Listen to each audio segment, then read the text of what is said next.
let's get straight to Jan Crawford, who is at the White House. Jan, the president, again, had expected to reduce troop levels to about 5,500, but now the number will be 8,400. Right, and the president made very clear, as he said, that the security situation there on the ground remains precarious, that the Afghan forces are just not where they need to be, and then, of course, the Taliban remains a threat. Now, of course, we saw last month Secretary Carter really signaling in conversations with NATO allies that the president was rethinking essentially cutting the troop levels in half, pointing to the resurgence in the Taliban there. And then on Sunday, we saw further indications from Senators McCain and Graham urging the president to rethink that drastic reduction in troops, saying that that was the most consequential decision of his presidency in troop levels in a long time, and that a major drawdown to 5,500 could lead to terrible security results for the United States in the sense that it would give ISIS a foothold in that country. So I don't really think that this is any surprise. The president has tended to split the difference on some of these things when he's getting advice from some of the former generals, when he's talking and his people are talking with NATO allies. And then, of course, when you look at that situation there on the ground in Afghanistan, as he said, this is leaving this decision in some ways for the next president. As he said, it's leaving a strong foundation of support there in Afghanistan, and also allowing the next president to rethink how they are going to deploy those troops while working with NATO allies. Jan, stand by. We've got team coverage covering the president's remark. Let's get straight to David Martin, who's at the Pentagon. David, you just listened to the president talking about the reduction in troop levels, not the numbers that he had expected, but the president in the past has said that he did not expect to see an endless war in Afghanistan, something that would be passed down to his successor, but he didn't really give a sense as to when these troop reductions would go down completely. No, and this is, although the numbers aren't that great, this is a significant change from where he had hoped to be by the end of his presidency. By the end of his presidency, the plan was that the U.S. would be down to 5,500 American troops, none of them involved in a combat role, all of them as advisors back in Kabul to the Afghan military. Instead, you are going to have, as the president said, you are going to have American troops not just in Kabul or at the large headquarters in Bagram, north of Kabul. You're going to have them in Kandahar in the south and Jalalabad in the east. You're going to have still American Special Forces going out on operations with the Afghan Army as advisors. You're going to have U.S. aircraft flying airstrikes against concentrations of Taliban troops. So this war is going to go on, and it's going to go on with the participation of American troops. So, David, what are the challenges in Afghanistan? Is it just the uptick in Taliban activity, or is there more going on that is causing the president to shift his strategy?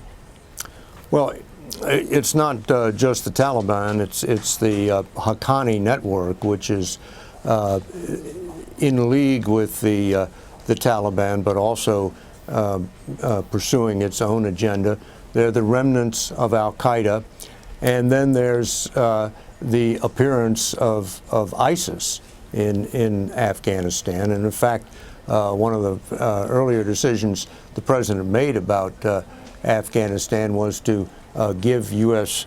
forces the authority to go after ISIS in Afghanistan. So there's this variety of threats, and the Afghan army is simply not capable of dealing with those threats. It's they take an unsustainable number of casualties, and at the headquarters levels, they simply don't have the mechanisms to continue a successful fight against the Taliban by themselves. They don't have the necessary logistics, just keeping vehicles running, keeping troops in the field supplied with ammunition. They don't have the necessary intelligence. All those drones that are looking for Taliban leaders and concentrations of Taliban troops. Those are American drones. And they just don't have a lot of the bureaucracy that is needed to conduct a counterinsurgency campaign against a determined enemy like the Taliban. The famous line that a Taliban leader spoke so many years ago about them versus the Americans. You've got the watches, but we've got the time. And they are there for the indefinite future, and unless they accept some sort of political settlement, they're just going to keep fighting. And David, the president did point that out. He did say that if the Taliban was willing to work with the Afghan government to come to some sort of a political settlement, that the United States would be there as long as they need to be. Is there a sense from Pentagon officials that that is even remotely on the horizon? I have not heard anyone express optimism about reaching a political settlement. I think this war is just going to go on. And the only good news you can really attach to it is that fewer Americans are going to be at risk. The number of American troops in Afghanistan shortly after President Obama assumed office and he ordered a surge of troops into Afghanistan reached a peak of 100,000. So now they're going to go down, and they are today, to less than 10,000. So that's significantly fewer troops who are at risk, and of course significantly less drain on the Defense Department budget to support those troops, because the estimate is it takes roughly $1 million to support one troop, one soldier in the field for a year. All right, David Martin reporting for us from the Pentagon. Jan Crawford is at the White House. Again, Jan, for our viewers who are just joining, President Obama just delivering a statement there, cited by Marine Corps Chairman of the Joint Chief of Staff, Joseph Dunford, Ash Carter. The initial drawdown was meant to be a 44% increase. Now we're going to see a 14% decrease. Right, and again, I mean, the president really explaining that decision, saying that the security situation on the ground there was precarious, efforts to train and develop the Afghan forces, that's not where it needs to be because some of the problems, as David mentioned, with logistics and intelligence capabilities, and also this resurgence of the Taliban, this renewed fight with the Taliban, causing him to rethink that drawdown in a pretty significant way. Now, this was signaled by the defense secretary last month in conversations with NATO allies when he suggested that officials were rethinking that withdrawal, pointing to the resurgence of the Taliban. But one thing that I think it would be really interesting, and I'd love to get David's perspective on, is if or how this may have been influenced or shaped in any way by his decision to withdraw troops from Iraq in 2011. Of course, he got some tremendous criticism for that. I mean, do you see any influence there, David?